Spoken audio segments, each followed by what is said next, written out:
आपने sustainable development goals के बारे में पढ़ा हुआ है, तो जो 2025 की सस्टेनेबल डेवलपमेंट गोल इंडेक्स है उसकी रैंकिंग आ चुकी है और इंडिया का रैंक इस बार 99th है। काफी इंप्रूव करा है एज पर राइटर। फिर क्रिटिसिज्म कहाँ पे हुआ जाके, तो जो आपका एसडीजी नंबर 3 है, सस्टेनेबल डेवलपमेंट गोल नंबर 3, तो ये इमेज देख के मत ऐसे सोचना कि यहाँ पे एसडीजी 4 यानी कि क्वालिटी एजुकेशन की बात करी गई है। पक्की बात है? गुड हेल्थ एंड वेलबींग, तो उसके रिलेटेड यहाँ पे बात करी गई है। फॉर नाउ आपने एक एसडीजी याद रखना है, which is SDG number 3। Quality education कौन से में थी? 4 में। रिड्यूस इन इक्वालिटी कौन से में थी? SDG number 10। ठीक है, तो यहाँ पे गुड हेल्थ और वेलबींग से रिलेटेड बोला गया है कि बच्चों को पहले से पढ़ाया जाए कि सैनिटेशन कितनी इंपॉर्टेंट होती है, हाइजीन कितना इंपॉर्टेंट होता है। सिंस आपको पता है कि हमारा जो डॉक्टर टू पेशेंट रेशो है वो बहुत बड़े गैप में चल रहा है इस टाइम पे, लाइन लगी होती है पेशेंट्स की, डॉक्टर उतने ज्यादा अवेलेबल नहीं होते। फिर एग्जाम कंडक्ट करवाए जाते हैं नीट के, फिर उसमें भी घोटाला कर देते हैं, फिर बाद में बोलते हैं दोबारा से पेपर किया जाएगा। तो डॉक्टर्स की कमी तो है अपनी कंट्री के अंदर, और जो एक्चुअल में एलीट डॉक्टर्स होते हैं वो चले जाते हैं फॉरेन कंट्रीज, क्योंकि पैकेज अच्छा मिल जाता है। तो इन सारे कंसर्न से रिलेटेड ये आर्टिकल आ रखा था। मेन फोकस हमको सिर्फ एक ही एसडीजी पे करना है, दैट इज एसडीजी नंबर 3। तो कौन सी रैंकिंग आई है, रैंकिंग ध्यान रखिएगा। 2025 का जो इंडेक्स एसडीजी इंडेक्स आ रखा है, हमारी रैंकिंग 99th है आउट ऑफ 167 कंट्रीज। और 2024 की अगर रैंकिंग देखोगे तो हम 109th रैंक के ऊपर थे, तो इंप्रूवमेंट तो हुई है। और 2021 के बाद हम प्रोग्रेसिवली इंप्रूव कर ही रहे हैं इन चीजों के अंदर। एंड इसके अलावा आप देखोगे तो अफोर्डेबल एंड क्लीन एनर्जी वाला जैसे एसडीजी आता है आपके पास, मैं शीट ओपन कर देती हूँ एसडीजीज की। तो बोला गया जितना भी एनर्जी वाला सेक्टर है वहां पे इंडिया ने काफी इंप्रूव करा है। सबसे बड़ा जो कंसर्न निकल गया है, एजुकेशन के फील्ड में भी हम अच्छा वर्क कर रहे हैं। खैर, जो उल्लास स्कीम वगैरह है जिसके तहत फुली लिटरेट हमें बोला गया, जैसे हिमाचल प्रदेश की बात करी थी, गोवा था, लद्दाख, मिजो और त्रिपुरा, पर बोला जाता है कि उतना ज्यादा भी लेवल नहीं है एजुकेशन का। बट स्टिल अगर पेपर लेवल पे देखें तो हमने इंप्रूवमेंट करी है। अभी वाला जो क्रिटिसिज्म वाला आपको एसडीजी मिलेगा, that is SDG number 3, good health and wellbeing. इस पे फोकस करने की बात है, बाकियों से लेना देना यहाँ पे नहीं मिलेगा आपको। इसमें प्रोग्रेसिव हम जा रहे हैं, इंप्रूवमेंट की तरफ हम जा रहे हैं। इसके अलावा सिग्निफिकेंट जो सबसे ज्यादा एक्सेसिबिलिटी हमने प्रोवाइड करी है वो सर्विसेज और इंफ्रास्ट्रक्चर में है। एनी एसडीजी, जो भी यहाँ पे आप एसडीजी देख रहे हो, इसका इंफ्रास्ट्रक्चर, इनसे रिलेटेड सर्विसेज, सब में हमने इंप्रूव करा है कहीं ना कहीं। अब टोटल जो आपके सस्टेनेबल डेवलपमेंट गोल्स हैं ये आते हैं 17। कौन सी बॉडी आ जाएगी? तो यूनाइटेड नेशन और जनरल असेंबली, उसमें भी अगर वेरी स्पेसिफिक हो जाए तो जैसे आपका एसडीजी नंबर 1 कहता है कि हमें पॉवर्टी खत्म करनी है, गरीबी खत्म करनी है, वैसे ही एसडीजी नंबर 2 बोलता है जीरो हंगर के बारे में। Then SDG number 3 good health and wellbeing के बारे में बात करता है। चौथे में बात करी क्वालिटी एजुकेशन, तो सबसे पहले गरीबी खत्म करिए, उसके बाद जो भूखे हैं लोग उनको खत्म नहीं करना है, उनको खाना प्रोवाइड करना है। एंड देन आते हैं थर्ड पे गुड हेल्थ एंड वेलबींग। खाना तो आपने प्रोवाइड कर दिया, पर सोचो अगर वो हाइजीनिक ही नहीं था तो उससे तो बीमारियां फैलेंगी, तो गुड हेल्थ और वेलबींग भी आपने प्रोवाइड करना है। अब खाना पीना हो चुका है, अब थोड़ी पढ़ाई करने का टाइम आता है, तो एसडीजी नंबर 4 कहता है क्वालिटी एजुकेशन। देन आती है एसडीजी नंबर 5 जेंडर इक्वालिटी। यहाँ पे जेंडर इक्वालिटी इंश्योर करनी है, डिस्पैरिटी नहीं होनी चाहिए। और यहीं से आपको मैंने बोला था कि 5 into 2 = 10, तो रिड्यूस इन इक्वालिटी का नंबर आ जाएगा एसडीजी नंबर 10। उसके बाद छठे पे आता है क्लीन वाटर एंड सैनिटेशन। अब कहीं ना कहीं जो आपका एसडीजी नंबर 3 है, क्या इसके साथ क्लीन वाटर एंड सैनिटेशन जुड़ जाएगा? तो ऑब्वियसली यस। यहाँ पे आप हेल्थ से रिलेटेड बात कर रहे हो, यहाँ पे बोला है क्लीन वाटर। वाटर लिखा होता अकेला तो वो जरूरी नहीं है कि सैनिटाइज्ड ही होगा, इन सैनिटरी कंडीशन भी आपको मिल सकती है। तो clean water and sanitation SDG number 6। And 7 सबसे ज्यादा popular affordable and clean energy, जिसमें आपने बायो इथेनॉल पढ़ा, आइसोब्यूटेनॉल वाला हम कल करेंगे, जो डीजल के साथ ब्लेंडिंग करने को बोला है, तो ये एनर्जी सेक्टर से रिलेटेड है। फिर आता है आपका SDG number 8 decent work and economic growth, यानी कि यहाँ पे आपका जो इकोनॉमिक सेक्टर है उसके ऊपर फोकस किया गया। बोला था ना बायो इथेनॉल प्लांट वाला, जब आपने आर्टिकल करा कि इससे लोकल इकोनॉमी बूस्ट करेगी, तो कौन सा इंश्योर हुआ indirectly? SDG number 8। SDG number 9 देखो, 9 3 का स्क्वायर याद करने को बोला था, तो 3 आई यहाँ पे आएंगे। 1 इज इंडस्ट्री, दूसरा है इनोवेशन, देन तीसरा है इंफ्रास्ट्रक्चर।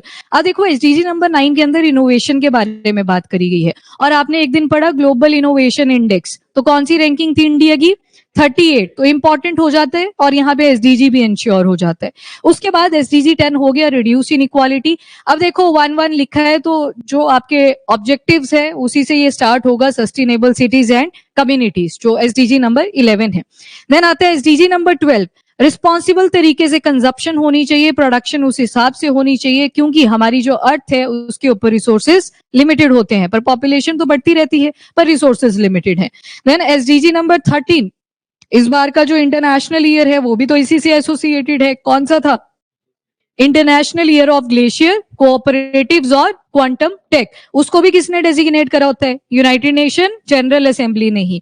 उसके बाद आपका आ गया एसडीजी नंबर 14, यानी कि पानी में जो जितने भी जीव रहते हैं, एक्वेटिक लाइफ है, उनके ऊपर फोकस करना है, लाइफ बिलो वाटर।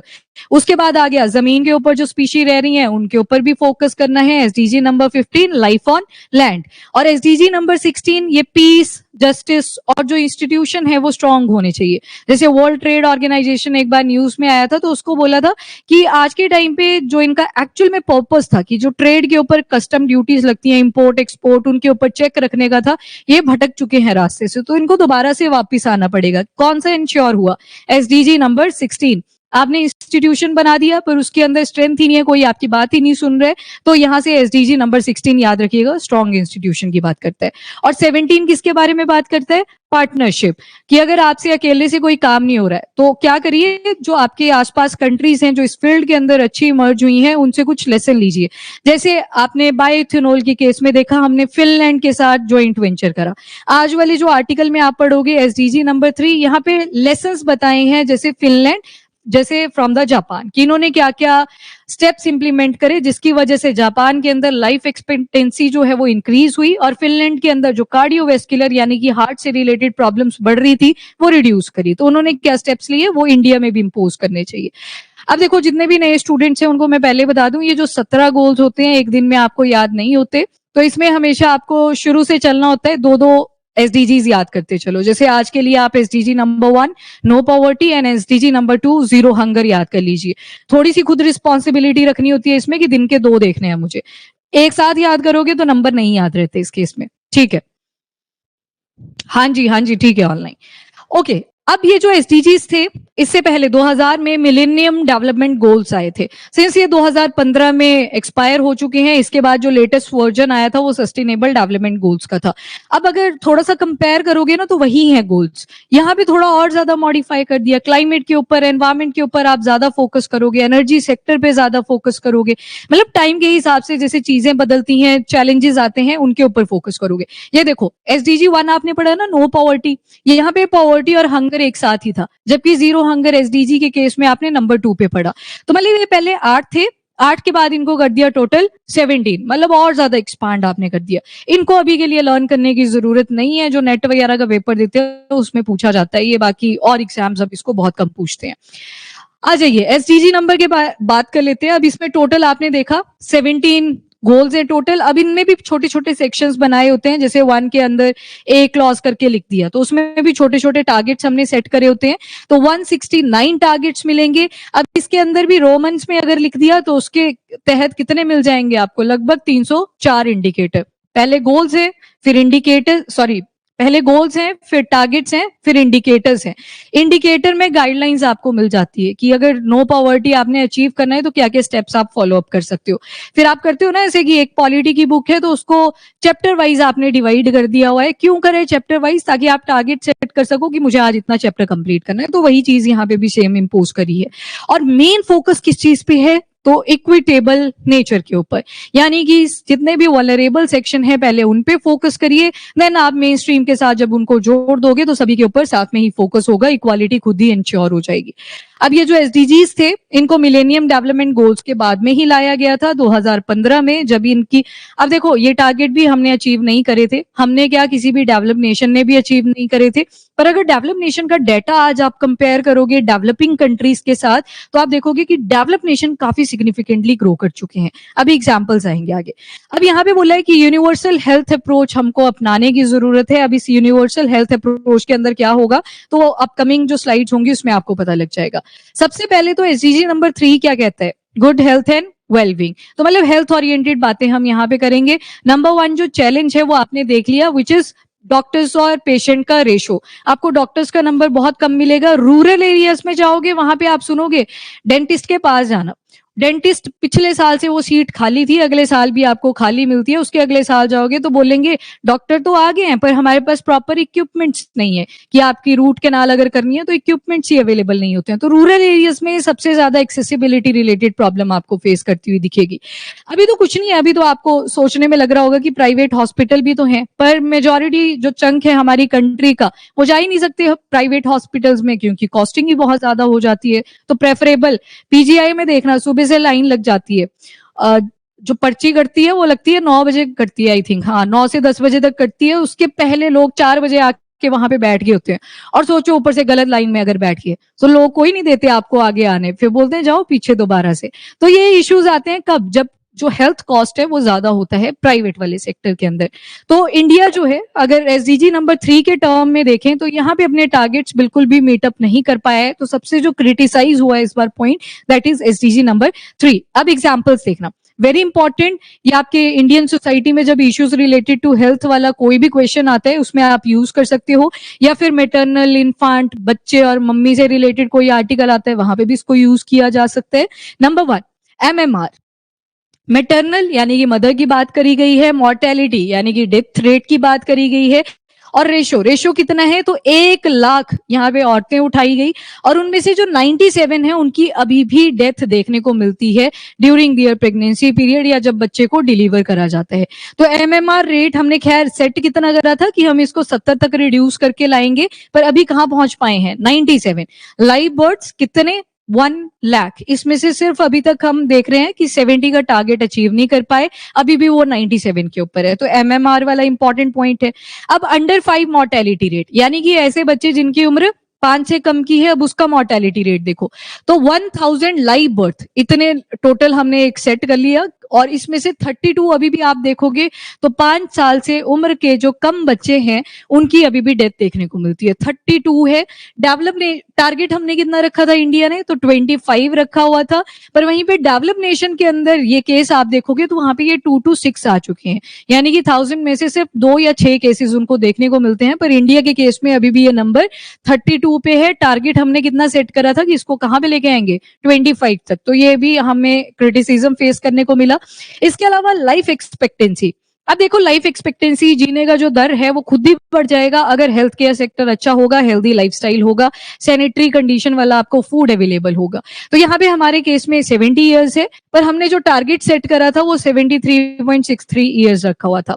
एवरेज में ले लेते हैं कि ऊपर नीचे हो सकती है वैल्यू, तो इतना हमने लेके चले हुए थे टारगेट, स्टिल नियर बाय है पर 70 इयर्स है।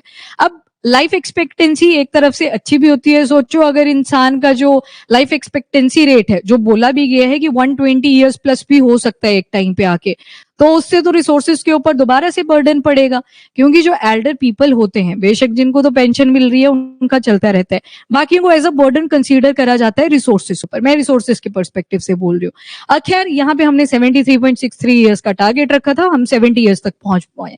Now out of pocket health spending, अब खाने पीने के लिए आपकी एक बेसिक सी इनकम होगी, अब कोई बीमार हो जाता है तो उसके लिए तो ऑब्वियस ही बात है एक्स्ट्रा पैसा आपको चाहिए होगा, तो मतलब आउट ऑफ पॉकेट जितना आपका खर्चा पानी चल रहा था, दिनचर्या चल रही थी जिस पैसे के ऊपर, वो तो आपने खर्च लिया, पर उसमें भी एडिशनल एक पैसा ऐड हो जाता है जब आप बीमार होते हो। तो उस केस में जो 13% टोटल कंजप्शन है, 13% तक हम पहुंच पाए हैं, और 7% का हम टारगेट लेके चले थे, तो इसमें भी हम अभी कमी है, जो टारगेट्स हैं वो अचीव नहीं हुए। इन शॉर्ट, इम्यूनाइजेशन कवरेज, बच्चों को इंजेक्शंस लगते हैं ताकि इम्यूनिटी प्रोवाइड करी जा सके, तो ये 93.23% है। अब इस केस में हमने कुछ स्कीम्स भी चलाई थी और जिसमें बोला था कि 100% यूनिवर्सल हेल्थ कवरेज हम अपने इंडिया के अंदर करेंगे। तो अगर वैसे 93% देखोगे तो अच्छा लग रहा है ना 93 सुनने में, पर हमने टारगेट कितने का लिया हुआ है 100%। तो इस वजह से जो एसडीजी नंबर 3 है उसमें हमने क्रिटिसिज्म फेस किया। नाउ रीजंस क्या क्या हैं कि एसडीजी नंबर 3 में इतने सारे गैप्स आए, तो नंबर 1 वही है कि क्वालिटी हेल्थ केयर फैसिलिटीज सभी को अवेलेबल नहीं होती। प्राइवेट सेक्टर के अंदर आप सभी ने सुन रखा होगा, मे भी कहीं के फैमिली मेंबर्स डॉक्टर्स होंगे कि टेस्ट ज्यादा लिख देते हैं जितनों की जरूरत नहीं भी होती, और कहीं तो डेथ बेड पे होते हैं, जबरदस्ती एमआरआई बार बार कॉन्टिन्यूअस तरीके से करते रहते हैं ताकि इनकम जनरेट होती रहे उस पेशेंट से।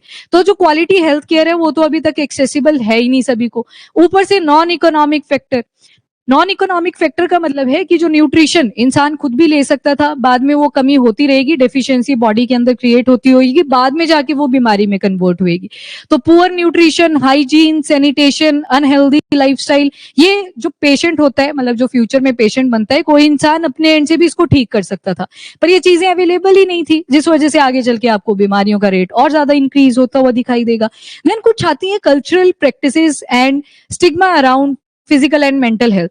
मेंटल हेल्थ से रिलेटेड आप बात ही नहीं कर सकते इन कंट्री लाइक इंडिया, इसको स्टिग्मेटाइज कर दिया जाता है कि ये तो पागल होगा। पागल ही बोलते हैं सीधा, जिसने भी बोला मेंटल रिलेटेड हमको हेल्थ इश्यूज हैं उसको पागल का डेजिग्नेशन दिया जाता है। बहुत सी बीमारियां ऐसी जिनको इंडिया के अंदर स्टिग्मेटाइज करके रखा है। लेप्रोसी के बारे में आपने सुना होगा, कुछ रोग के बारे में आपने सुना होगा, व्हाइट कलर के पैचेस आ जाते हैं बॉडी में, उसको तो साइड लाइन ही कर देते हैं, इनका तो ना तो जूठा खाए ना तो इनको टच करें। तो स्टिग्मेटाइज बहुत ज्यादा बीमारियां हैं इंडिया के अंदर।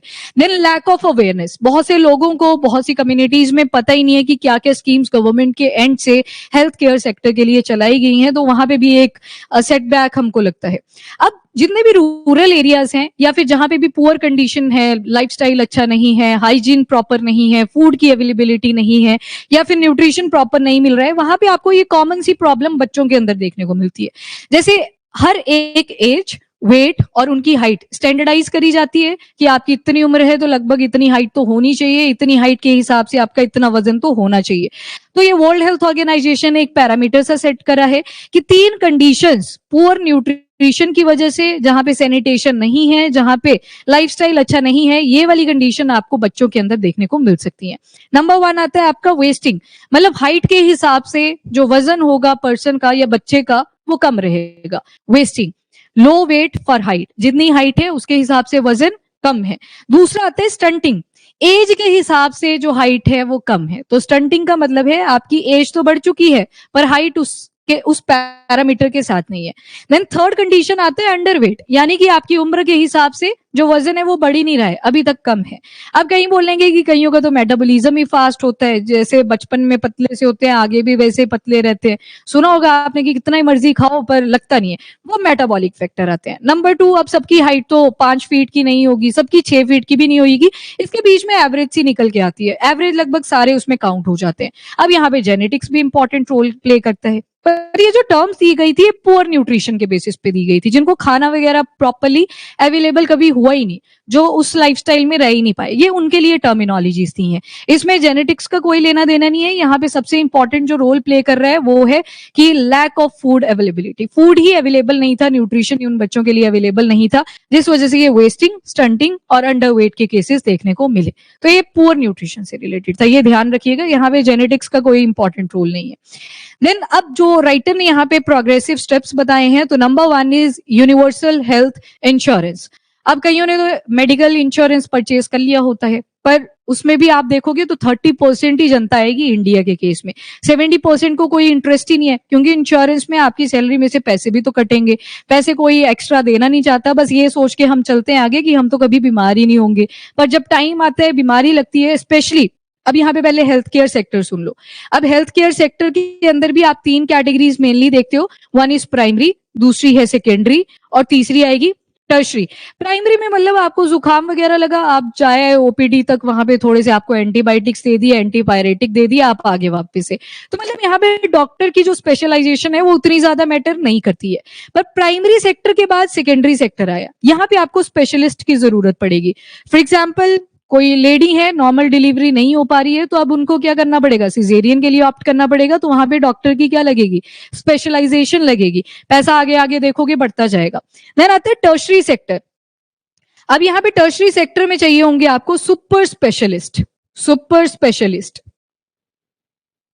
मतलब कोई ऐसी बीमारी होगी है, मान लो नर्वस सिस्टम से एसोसिएटेड है, जिसमें रेगुलर चेकअप आपको चाहिए होगा वीकली, और ये नॉर्मली प्राइमरी सेक्टर और सेकेंडरी सेक्टर में नहीं हो सकता। और एक एग्जांपल ले लो, सर्जरी है, अगर तो माइनर सी सर्जरी है, फॉर एग्जांपल मैंने बताया था आपको पैर की सर्जरी थी, वो छोटी सी सर्जरी, मैं खुद देख रही थी कि कैसे कैसे ये कट कर रहे हैं, पर वहीं पे एक बड़ी सर्जरी आ जाती है जिसमें आपकी किडनी रिमूव करनी पड़ जाए क्योंकि वहां पे मैल फंक्शनिंग आ चुकी है, कोई हार्ट से रिलेटेड सर्जरी है, वहां पे क्या चाहिए होगी, सुपर स्पेशलिटी। तो ये 3 तरह के सेक्टर आते हैं, प्राइमरी, सेकेंडरी, टर्शियरी। जो कॉस्ट होती है वो भी आगे को क्या करती जाएगी, बढ़ती जाएगी। ये आगे हेल्थ केयर सेक्टर। अब आगे जब टर्म्स लिखी होंगी तो खुद ही समझ लेना कौन सी कैटेगरी की बात करिए।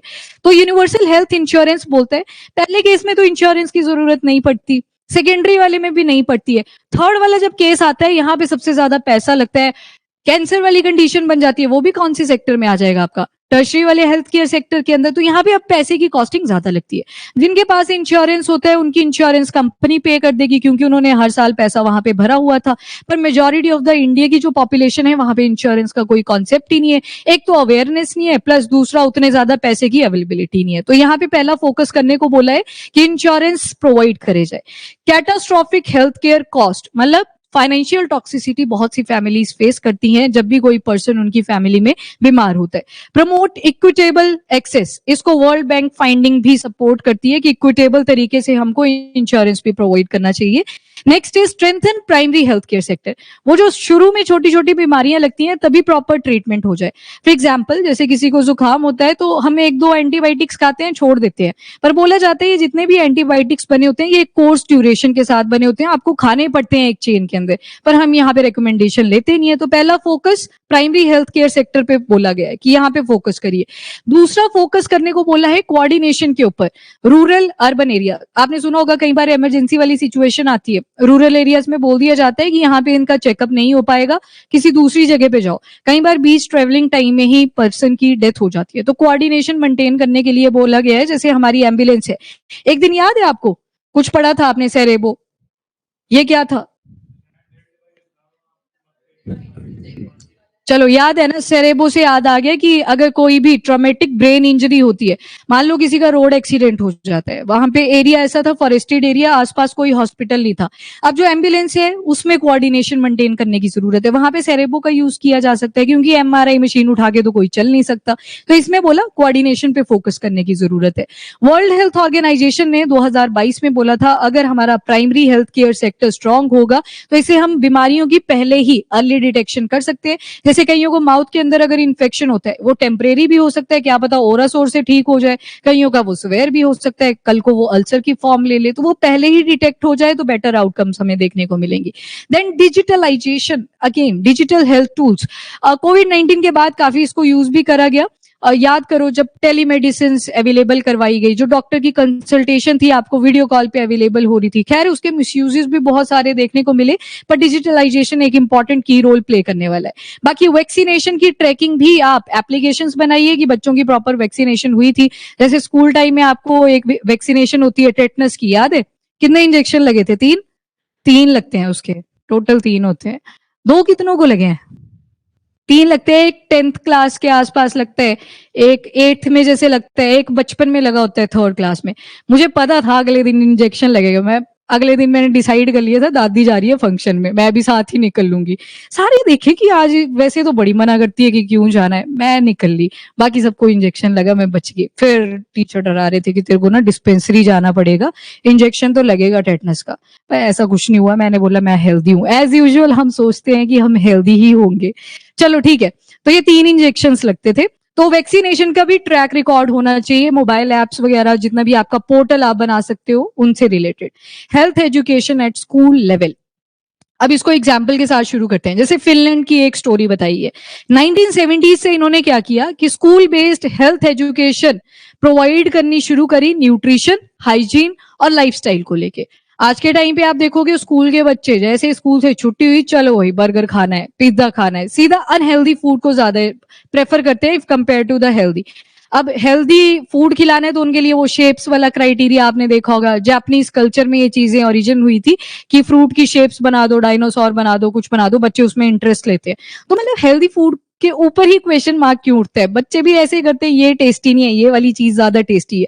तो फिनलैंड ने क्या किया, अपने एजुकेशन सिस्टम में ही एक सब्जेक्ट ऐड कर दिया विच इज हेल्थ एजुकेशन। हमारे स्कूल्स में तो ऐसे पास कर दिया जाता था कि कुछ नहीं, अभी आप बड़े हो जाओगे तो दोबारा से इनको पढ़ोगे डिटेल में, अभी आपको समझ नहीं आएगा। तो यहाँ पे बोला गया है कि स्कूल से उस चीज को ऐड करो, एलिमेंट्री लेवल से ही हाइजीन के बारे में तो बताया जा सकता है, सैनिटेशन के बारे में बताया जा सकता है, तो उनके ऊपर फोकस करो। देन जापान के, हाँ, फिर यहाँ पे क्या हुआ, जब आपने लाइफस्टाइल इंप्रूव करा, जब जंक फूड पे ज्यादा डिपेंडेंट नहीं रहे बच्चे, तो कार्डियोवेस्कुलर रिलेटेड प्रॉब्लम ये खुद ही रिड्यूस करेगी, क्योंकि जितना भी फैट रिलेटेड फूड खाते हो तो आपके हार्ट की जो आर्टरीज होती हैं उसमें प्लेग जमनी शुरू हो जाती है, फिर एक टाइम आता है ब्लॉकेज होती है, फिर सुन रहे होते हो आपकी 5 साल 10 साल के बच्चों को भी हार्ट अटैक देखने को मिला। वो किस वजह से है? वो लाइफस्टाइल गंदा होने की वजह से ही था। तो इन्होंने देखा कि ये जो कार्डियोवेस्कुलर केसेस ज्यादा आ रहे थे ये अब रिड्यूस कर चुके हैं। देन जापान में क्या किया गया, यहाँ पे भी कंपल्सरी हेल्थ एजुकेशन ऐड कर दी गई, और जो आपका हाइजीन है, सैनिटेशन है, उस पर फोकस करवाया गया। और आज के टाइम पे आपको लाइफ एक्सपेक्टेंसी यहाँ पे सबसे ज्यादा मिलेगी जापान के केस में। हाँ, खैर डेमोग्राफिक विंटर आ चुका है, मतलब जो एल्डर पीपल हैं वो ज्यादा हैं if compare to the younger ones. तो ये 2 एग्जाम्पल आप ऐड कर सकते हो कि हम क्या लेसन दूसरी कंट्री से ले सकते हैं, क्योंकि आपने अभी पढ़ा जो एसडीजी नंबर 17 है वो क्या बोल रहा है, पार्टनरशिप के बारे में, तो वहां से हम लेसन भी उठा सकते हैं, अगर पार्टनरशिप की जरूरत पड़े वो भी कर सकते हैं। हेल्थ एजुकेशन इंडिया में भी ऐड करने की जरूरत है, वही nutrition, hygiene, sanitation, reproductive health. ये वाला चैप्टर तो पढ़ाया नहीं जाता है, 8th क्लास में तो आता है रिप्रोडक्शन वाला चैप्टर, बस क्यूरियोसिटी खत्म कर देते हैं बच्चों की, पता ही नहीं लगा हुआ क्या इस चैप्टर के अंदर। तो ये this is one of the important, ये जो रेप के केसेस है ये खुद रिड्यूस करते हैं जब आपको रिप्रोडक्टिव हेल्थ के बारे में पता होता है। नेक्स्ट इज रोड सेफ्टी, आ गया ना वो रोड एक्सीडेंट वाला जो मैंने आपको बताया। देन मेंटल हेल्थ, जिसको स्टिग्मेटाइज कर दिया गया है, तो ये स्टिग्मा हटा के फोकस करना पड़ेगा। नेक्स्ट, यहाँ पे कुछ एग्जाम्पल दिए हुए हैं आपको कि कैसे हम ज्यादा हेल्दी बिहेवियर इंप्रूव कर सकते हैं अपनी कंट्री में। जरूरी नहीं होता कि अगर आपको नॉलेज था किसी चीज का आप उसको इम्पोज कर पाए। नंबर 1, अगर गर्ल्स एजुकेटेड होंगी तो बोलते हैं कि वो जो जब मदर्स बनेंगी तो वो ज्यादा इन्फॉर्म होंगी, वो वैसे ही गंदा जो ये आपका अनहेल्दी फूड होता है वो खाने नहीं देंगी अपने बच्चों को, तो जो पूरी फैमिली होगी वो भी हेल्दी हो सकती है। तो यहाँ पे फीमेल्स के ऊपर ये रिस्पॉन्सिबिलिटी डाल दी। Next is long term impact, जहां पे आपको मिलेंगे, जैसे मेटर्नल मोर्टेलिटी रेट है, इसमें रिडक्शन देखने को मिलेगी जब एजुकेशन इसकी प्रोवाइड करी जाएगी। वो जो पीछे आपने पढ़े ना सारा डाटा, वही यहाँ पे ऐड करें। देन लाइफ एक्सपेक्टेंसी खुद ही इंक्रीज कर जाएगी। आपने डिजिटलाइजेशन इंक्लूड कर दी, वैक्सीनेशन और इम्यूनाइजेशन का जो हमने हेल्थ कवरेज बोला था वो खुद ही इंश्योर हो जाएगा। तो एजुकेशन पे फोकस करने की बात करी है। Next is need for concerted action, बाकी जो पॉलिसी मेकर हैं और इंडिविजुअल, यहाँ पे हर एक सिटीजन की भी रिस्पॉन्सिबिलिटी बनती है कि अब ऐसे थोड़ी होगा कि मोदी जी जाएंगे सबके घर पे कि हमको एसडीजी नंबर 3 इंश्योर करना है, ये भी चीज पॉसिबल नहीं है। तो यहाँ पे पॉलिसी मेकर से लेके हर एक इंडिविजुअल की रिस्पॉन्सिबिलिटी बनती है टू इंश्योर एसडीजी नंबर 3। तो ये वही सारी चीजें हैं। बाकी पेरेंट्स का रोल बहुत इंपॉर्टेंट प्ले करता है। पेरेंट्स अपने बच्चों को बता सकते हैं अबाउट दीज फिजिकल, मेंटल और जितने भी सोशल हेल्थ रिलेटेड प्रॉब्लम्स आती हैं उनके बारे में पता हो उनको। कईयों को तो खुद भी पता नहीं होता। खैर, अब की जो जनरेशन है वो थोड़ी ज्यादा अवेयर है बिकॉज ऑफ सोशल मीडिया, वहां पे देख ही लेते हैं इनडायरेक्टली जब भी कोई रील आती है, शॉर्ट आता है तो देख ही लेते हैं, पता होता है थोड़ा बहुत। बाकी दिस इज अगेन विकसित भारत 2047 अगर बनना है तो हमको ये 2030 के बियॉन्ड अगर जाना है कि 2047 तक हमें डेवलप नेशन का डेजिग्नेशन दिया जाए तो हमें ये सारी चीजें इंश्योर करनी पड़े। बाकी राइटर बोलते हैं कि अभी लग नहीं रहा कि हम एसडीजी नंबर जितने भी ये टोटल हमारे एसडीजीज हैं इनको 2030 तक अचीव कर पाएंगे। ये तो हर एक की स्टोरी है, डेवलप नेशंस में भी यही देखा गया है। अभी ट्रेड वॉर्स के बाद ट्रेड वॉर्स हुई, वॉर प्रोन जोन्स बनी, उसके बाद तो ये देखा गया है एसडीजीज के ऊपर किसी ने फोकस नहीं करा है, क्लीन एनर्जी पे किसी ने फोकस नहीं करा। तुवालू की केस स्टडी आप पढ़ चुके हो, उसको बोल रहे हो वो सब मर्ज कर जाएगा पानी के अंदर। तो एसडीजीज के ऊपर लगभग किसी ने फोकस नहीं करा है। 2030 में स्टोरी सेम होगी, एसडीजी का कोई एक्सटेंडेड वर्जन आएगा कि दोबारा से हम नए टारगेट सेट करते हैं, 17 की जगह पे 25 आ जाएंगे कि चलो इनको दोबारा से अचीव करेंगे। चलिए ठीक है, तो यहाँ पे पॉलिसी मेकर्स के ऊपर हम अकेला नहीं बोल सकते कि उनको ही फोकस करना है, बट इंडिविजुअल की भी रिस्पॉन्सिबिलिटी बनती है। अच्छा, मैं यहाँ पे क्वेश्चन ऐड करना भूल गई, आप मेंस के पर्सपेक्टिव से एक क्वेश्चन लिख सकते हो अपने एंड से। मेन फोकस करना है एसडीजी नंबर 3 पे। इवन आप यूपीएससी मेंस का पेपर उठाओगे, 2 नंबर पे पूछ लिया हुआ है, 5 पे भी पूछ लिया है, 7 पे भी पूछ लिया है, तो इंडिविजुअली आता है। तो क्या ऐसे गैप्स रह गए, गैप्स के ऊपर फोकस करना है कि हम एसडीजी नंबर 3 को प्रॉपरली अचीव नहीं कर पाए, तो ये मेंस के पर्सपेक्टिव से लिखना है आपने। चैलेंजेस के ऊपर ज्यादा फोकस करना है।